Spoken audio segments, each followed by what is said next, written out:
Do you ever feel you inhabit two parallel existences? One is the daily reality you must engage with, where people converse in prescribed patterns, adhering to invisible yet ever-present rules. The other is the inner sanctuary you inhabit alone, where every moment deconstructs surfaces, every second interrogates essence. In the liminal space between these worlds, you can neither fully integrate nor completely detach. This division is not choice, but an innate way of perceiving. As a deep thinker, your mind never rests at appearances. It tirelessly excavates what lies beneath, the disguised contradictions, the truths collectively overlooked. This grants you the lucidity to see through to the core of things. Yet such clarity carries its own weight. Loneliness and futility often accompany your journey. Carl Jung termed the exhaustion born of constant introspection consciousness fatigue, the inevitable spiritual weariness deep thinkers endure in a world that rewards superficiality. This is your gift, your burden, the necessary counterweight to profound perception. Yet this very pain of awakening is not in vain. Jung once profoundly observed that every genuine leap forward in society originates not from conformists, but from those souls whom the established order cannot contain. For in any crowd, only a rare few ever truly learn to think independently. The majority simply spend their lives reenacting scripts preset by culture, never questioning their underlying truth or logic. The destiny of the deep thinker lies precisely in this inability to cease questioning. This unswitchable awareness binds them irrevocably to solitude. Yet this is no personal failure or tragedy.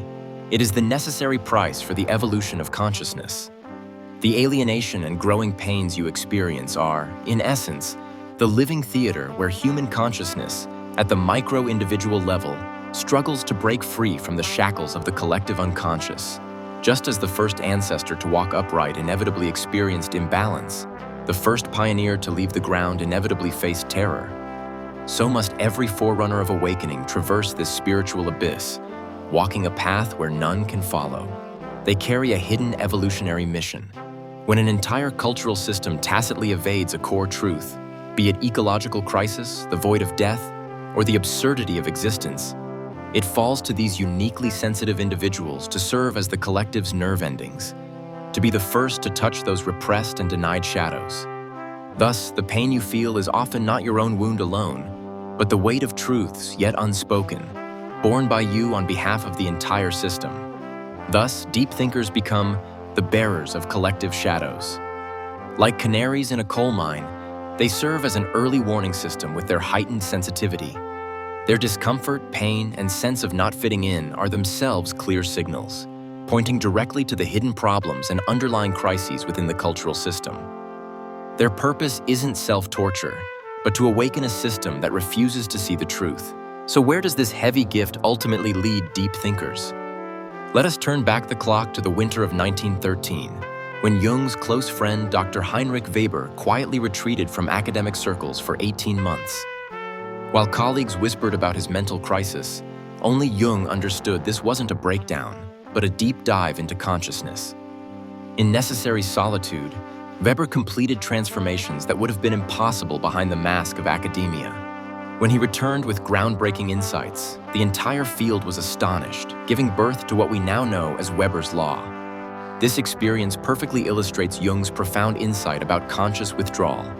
Sometimes, the most powerful progress requires first retreating into the depths. The energy that finds no place in superficial social interactions, the thoughts that continuously reverberate within the inner world, they eventually find their home in creation. They crystallize into words that echo across silent pages. They take form as images taking shape through flowing colors. They transform into melodies, finding resonance in the rise and fall of musical notes. Perhaps creation is simply the unavoidable destiny of deep thinkers. It is not that deep thinkers choose to create, but rather they are chosen by creation itself. Just as spring rain must nourish the earth, and dawn must dispel the long night. Each of your works is a coded message cast into the void, a bridge spanning solitude and resonance. Therefore, solitude is not withdrawal, but a deeper way of engaging with the world. Through creation, you refine those unspeakable depths into gifts that can be shared. While others indulge in superficial pleasures, you are quietly awakening the world through silent words, colors, and melodies. So please, do not treat your sensitivity merely as a wound to be healed, but recognize it as fertile soil waiting to be cultivated. The consciousness fatigue you endure is the labor pain of creation. The sense of not fitting in is the necessary tension before new ways of thinking emerge.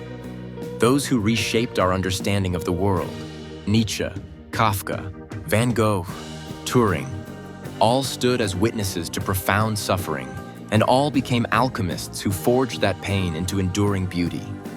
In this light, your silence among others is precisely to create echoes that will resonate across broader dimensions of time and space. Trust that there are souls scattered throughout this world who resonate with you. They too converse with eternity in the dead of night, hearing the sigh of silence amidst celebratory clamor. You are night watchers who have never met, yet together you guard the most precious spark of human consciousness. Jung captured this beautifully with the precise image of the boundary dweller, those who have undergone inner transformation. They walk the edges of society, fully present yet maintaining conscious distance, participating in the world's games while never being tamed by its rules. Their every choice springs from deep awareness, not mere habit. These boundary dwellers are quietly reshaping possibilities across various fields. They build enterprises where employee well-being outweighs profit margins. They create art that touches the soul rather than merely stimulating the senses. They advance healing that addresses root transformation over symptom management. They establish communities grounded in genuine resonance, not false consensus. But perhaps most precious of all, through their very being, they demonstrate to the world that life can be lived differently. Becoming a boundary dweller is an art requiring lifelong practice. It demands we find that delicate balance between engagement and detachment. In this era that celebrates constant connection, Jung's wisdom feels more relevant than ever. True creation often begins with the courage to temporarily withdraw, to complete the inner work of integration. Most of those who ultimately change the world have experienced this necessary solitude. This is not escape, but preparation to return to life's stage with greater wholeness. Deep thinkers need to construct a unique energy ecology, recognizing that sensitivity is not a weakness, but a gift that requires wise management. When social interactions drain your mental energy, this isn't a sign of failure, but an internal system reminding you to return to your boundaries and regroup. The truth revealed in Jung's manuscripts becomes increasingly clear. Those who complete the individuation process enter a state of selective visibility. To those obsessed with collective illusions, they remain transparent presences. While to those ready to face truth, their presence becomes mirror-like in its clarity. This creates a delicate social ecology. While existing at the periphery of mainstream vision, they establish profound connections with like-minded souls scattered everywhere. Simultaneously, we need to reinterpret the deeper meaning of productivity. For deep thinkers, those seemingly still moments of contemplation are often the most creative phases. Just like Dr. Weber's 18-month retreat, beneath apparent stillness lies a complete restructuring of consciousness. In this era that glorifies constant busyness, the greatest enemy of deep thinking is precisely this cult of efficiency that refuses to leave breathing space. Jung's research into collective consciousness reveals a deeper pattern. Awareness possesses natural infectiousness, but only when the messenger has achieved inner integration. The half-awakened often trigger defensiveness by rushing to enlighten others, while those who have completed individuation transmit seeds of awakening simply through their state of being. They don't preach truth, they embody it. They don't try to change others. They simply exist at a different frequency, allowing prepared hearts to see that life's possibilities are far vaster than what we've been taught. In this age dominated by algorithms and instant culture, this teaching through being proves more revolutionary than any sermon. It reminds us, the most profound changes often begin with the quietest persistence, and the most powerful influence frequently comes from the most authentic existence. Here lies a profound paradox. When you truly make peace with your solitude, you ironically access the most genuine connections.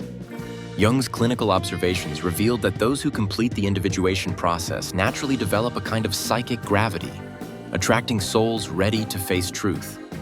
This connection requires no deliberate maintenance. It's rooted in the resonance of aligned consciousness. You'll find that 10 minutes of soulful dialogue with a kindred spirit proves far more nourishing than 100 superficial social gatherings. This resonance forms an invisible network for the evolution of consciousness.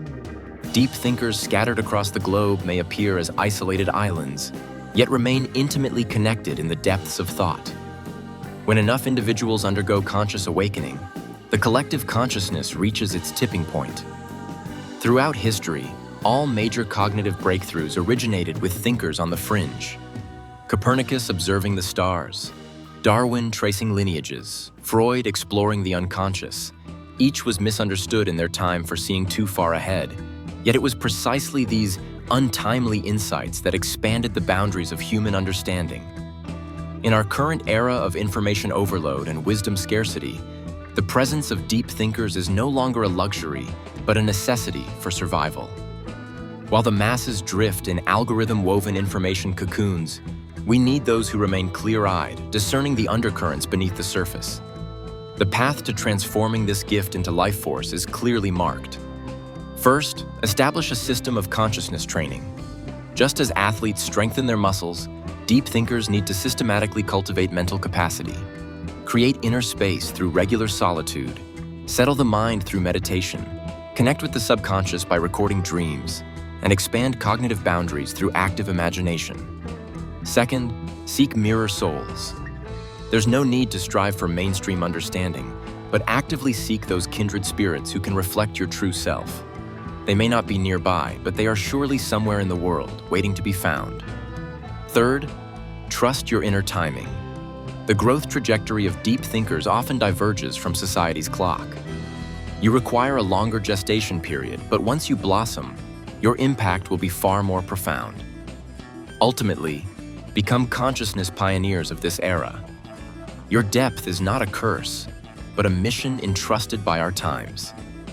In this world of material abundance yet spiritual poverty, we need guardians of intellectual depth, emotional richness, and soulful authenticity. While others indulge in superficial revelry, continue your vigil at the frontiers of awareness. Your loneliness is not failure, but the desert every pioneer must cross. Your confusion is not ignorance, but the labor pains before a new paradigm dawns. Jung's words still resonate. Who looks outside dreams, who looks inside awakes. In this sleeping world, your wakefulness itself is the most precious gift. No need to anxiously seek validation, no need to struggle for understanding. Simply live your depth, preserve your authenticity.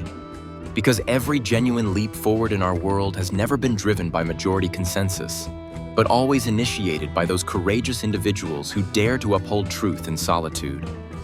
You are one of these courageous few. You are like stars scattered across the world. Though distant from one another, together you form the galaxy guiding humanity's spiritual journey. On this road less traveled, every soul upholding truth lights the way for those who follow, collectively witnessing each expedition of human consciousness into broader realms.